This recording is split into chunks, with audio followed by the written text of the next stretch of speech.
భద్రాచలం పట్టణంలో bridge centre వద్ద వేంచేసి ఉన్న శ్రీ అభయాంజనేయ స్వామివారి ఆలయంలో మంగళవారం అమావాస్య సందర్భంగా స్వామివారికి తమలపాకులతో ప్రత్యేక పూజలు నిర్వహించారు. భక్తులు అధిక సంఖ్యలో పాల్గొని తీర్థప్రసాదాలు స్వీకరించారు.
జై శ్రీరామ్. శ్రీమతే రామానుజాయ నమః. శ్రీరామాయ నమః. ప్రియ భగవద్బంధువులారా, మాఘమాసం, ఉత్తరాయణం మాఘమాసం, అమావాస్య, విశేషమైనటువంటి దినం మాఘమావాస్య. శ్రీ మహాలక్ష్మి ఆరాధనకి, పితృదేవతారాధనకి, దేవతాకోటి స్వరూపమైనటువంటి మన ఆంజనేయ స్వామి ఆరాధనకు విశేషమైంది. అష్టసిద్ధులు, నవనిధులు కలిగినటువంటి ఆంజనేయ స్వామి గృహబాధల్ని కాకుండా అఖండ ఐశ్వర్యాల్ని, సకల సంపదల్ని, సౌశీల్యాన్ని ప్రసాదించే మన ఆంజనేయ స్వామిని అర్చిస్తే విశేషమైన ఫలితం కలుగుతుంది. అమావాస్య రోజు భక్తులంతా పొద్దున్న నుంచి స్వామిని అభిషేకపూర్వకంగా, అర్చనాపూర్వకంగా, ప్రదక్షిణాపూర్వకంగా స్వామిని సేవించుకుంటున్నారు.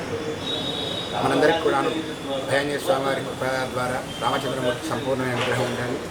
అదేవిధంగా ఈరోజు ధనిష్ఠా నక్షత్రం, రేపు శతభిష నక్షత్రం, పాల్గొన శుద్ధ పాడ్యమి శతభిష నక్షత్రం, ఇదే రోజు అనగా ఎల్లుండి గురువారం పూర్వభాద్ర నక్షత్రం. మన అభయాంజనేయ స్వామివారి దేవాలయమందు ప్రతి మాసంలో వచ్చే పూర్వభాద్ర నక్షత్రానికి స్వామి ఆజ్ఞగా మనం సంకల్పం చేసుకున్నటువంటి గత 6 సంవత్సరాల నుంచి మనం ఆచరిస్తున్నటువంటి